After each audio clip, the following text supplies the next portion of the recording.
Ce serait cool de comprendre le langage de ton animal de compagnie. Imagine que tu promènes ton chien et que soudain... « Hé, maître, regarde ce type. J'ai l'impression que c'est une mauvaise personne. Allons-nous-en. Ouf !» Ou bien tu sors de chez toi et ton chat allongé sur le canapé dit « Mon pote, prends ton parapluie, ma queue me dit qu'il va pleuvoir. » Et de la nourriture. Donne plus de nourriture. Globalement, nos animaux domestiques pourraient nous dire beaucoup de choses. C'est parce qu'ils ont un super pouvoir. Leurs organes sensoriels, les yeux, oreilles, pieds ou pattes et poils, moustaches et fourrures, sont beaucoup plus développés que ceux des humains. Oui, nos animaux domestiques reçoivent un tas d'informations du monde extérieur. Les animaux domestiques peuvent voir et entendre ce que tu ne peux pas voir. Ils ont aussi une super intuition. Ils peuvent prévoir les situations dangereuses et surtout aider leur maître adoré. Mais voici le problème. Ils ne peuvent pas parler le langage humain. Leur principal moyen de communication est donc leur comportement. Il existe toute une science qui étudie le comportement des animaux, la zoopsychologie. Bien sûr, cette science est différente de la psychologie humaine. Après tout, ces spécialistes ne peuvent qu'observer le comportement des animaux et en tirer des conclusions. Et si un zoopsychologue pouvait parler à ton animal de compagnie ? Imagine qu'un chat gris entre dans le bureau d'un zoopsychologue pour une consultation. « Salut Simba, comment vas-tu ? Assieds-toi sur le canapé. » Le chat saute sur la table. « Non doc, je suis bien plus à l'aise ici. De toute façon, c'est moi qui décide où m'asseoir. » « Ok, dis-moi quels sont tes problèmes alors ? » « Aucun, je mange, je dors, je joue et je me promène dans la cour. Parfois je renverse quelque chose mais ça ne me dérange pas. Je n'aime pas le temps qu'il fait, la pluie d'automne. Je dois beaucoup dormir. » Au fait Simba, ressens-tu vraiment les changements climatiques ? Les humains ne les sentent pas. Parfois, quand la pression atmosphérique baisse ou augmente, nous avons mal à la tête. Mais sans fenêtre ou prévision météo, nous ne savons pas quel temps il fait. Eh bien Doc, c'est aussi facile que d'atterrir sur ses pieds. Regarde-nous, il suffit de nous regarder. Si nous dormons dos à la cheminée ou au radiateur, il y aura du gel ou de la neige. Si un orage approche, je me précipite généralement dans la maison. Mais parfois, je le fais juste pour m'amuser. Si je regarde trop longtemps par la fenêtre, il va pleuvoir. Même si je ne fais que regarder le chien du voisin, je n'aime pas vraiment ça. Intéressant. Est-ce que tu pourrais ressentir quelque chose de plus sérieux ? Un tremblement de terre ou une autre catastrophe naturelle ? Bien sûr, nous vivons dans une zone sismique calme, mais j'ai entendu des histoires. Mes arrière-grands-parents venaient d'Italie, et ils m'en ont raconté une.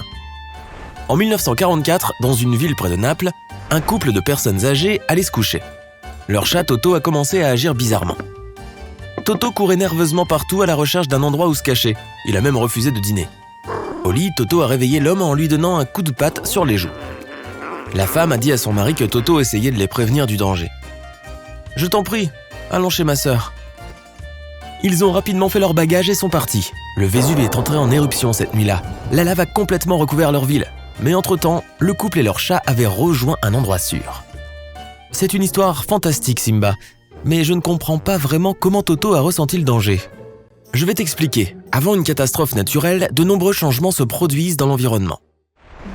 Avant un tremblement de terre, divers produits chimiques sont libérés des couches de la Terre. Ils entrent en contact avec l'air et forment des ions chargés positivement. Ils modifient à leur tour la composition de l'air, de l'eau et du sol. Et avec nos sens de chat, nous captons ces changements. Les animaux peuvent donc détecter des changements, même mineurs, dans les champs magnétiques et électriques de la Terre. Les gens ne peuvent pas déterminer de tels cataclysmes, Doc ? Une personne peut sentir le danger approcher à un niveau subconscient. Notre pouls peut devenir plus rapide et notre système nerveux peut être excité. Mais les gens écoutent surtout leur logique et ignorent généralement ce qu'ils ressentent profondément. Nous avons de nombreux appareils qui détectent les fluctuations de la croûte terrestre. Mais ils ne déterminent pas le moment exact. Les animaux commencent à se comporter de manière inhabituelle bien avant le début d'un tremblement de terre. Il y a plus de 40 ans en Chine, les sismologues ont suggéré qu'un fort tremblement de terre se produirait dans un délai d'environ 1 an. Mais personne ne pouvait en connaître la date exacte. Ils ont donc décidé de surveiller les animaux. En quelques mois, les gens ont commencé à rapporter un comportement animal étrange. Les chiens hurlaient, les chats se cachaient et sortaient de la maison. Les poulets et les canards s'envolaient vers les toits. Même les serpents se sont réveillés et ont rampé dans la neige.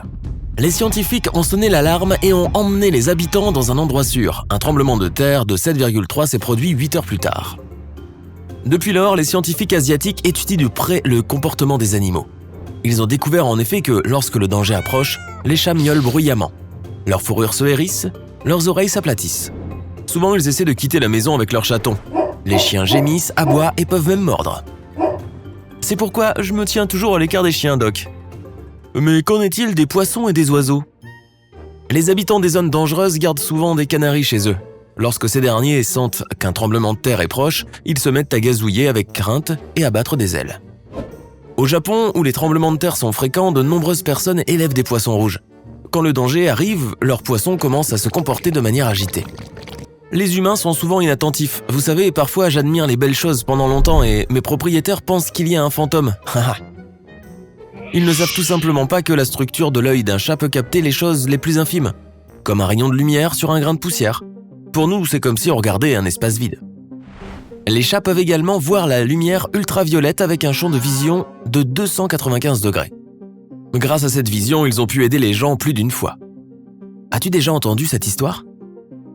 En Malaisie, une femme âgée était à la maison avec son chat. Le chat se comportait de façon étrange. Il regardait obstinément d'abord son propriétaire, puis le plafond. La femme a suivi le regard du chat et a vu un homme sur le toit. C'était probablement un cambrioleur qui s'était rendu au grenier pour accéder à la maison. L'homme a réalisé qu'il avait été découvert et s'est enfui. En voici une autre. Il y a des années, en Yougoslavie, une fille est revenue de l'école et est allée au jardin avec son chat. Ils se sont installés confortablement à une table. Le chat était sur les genoux de la petite fille. De manière inattendue, il a sauté sur la table, sa fourrure s'est dressée et il s'est mis à siffler fort. La jeune fille a levé les yeux et a vu un serpent qui se balançait. Le chat a tiré le serpent de l'arbre d'un seul bond et l'a attrapé avec ses dents. Il a vaincu la vipère. Wow!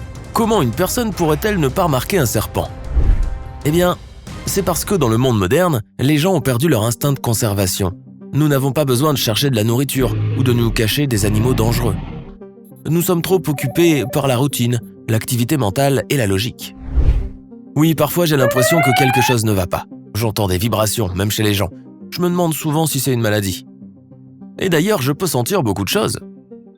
Bien sûr, parce que l'odorat d'un chat est beaucoup plus fort que celui d'une personne. En fait, on ne sent pas avec son nez, mais avec l'organe de Jacobson. Elle est située sur le palais derrière les dents de devant. Et justement, l'odorat d'un chat a également sauvé des gens plus d'une fois. En Nouvelle-Zélande, un chat nommé comme toi a sauvé un adolescent. Il était dans son garage le soir. Il a allumé une bougie et s'est endormi. La bougie a allumé un feu. Les parents du garçon dormaient dans la maison et n'ont pas remarqué la fumée. Leur chat, Simba, a réagi instantanément. Il miaulait et courait partout en cognant contre la porte du garage. Les adultes se sont précipités dans le garage et ont appelé les pompiers. Oui, nous les chats, sommes vraiment incroyables. Tu sais, je peux sentir les mauvaises personnes. Si je siffle sur quelqu'un, je ne l'aime pas. C'est peut-être mon intuition. Les scientifiques, eux aussi, ne le comprennent pas entièrement. Parce que nous sommes l'une des créatures les plus mystérieuses du monde. Ah, mais les plus mignonnes aussi. Miaou.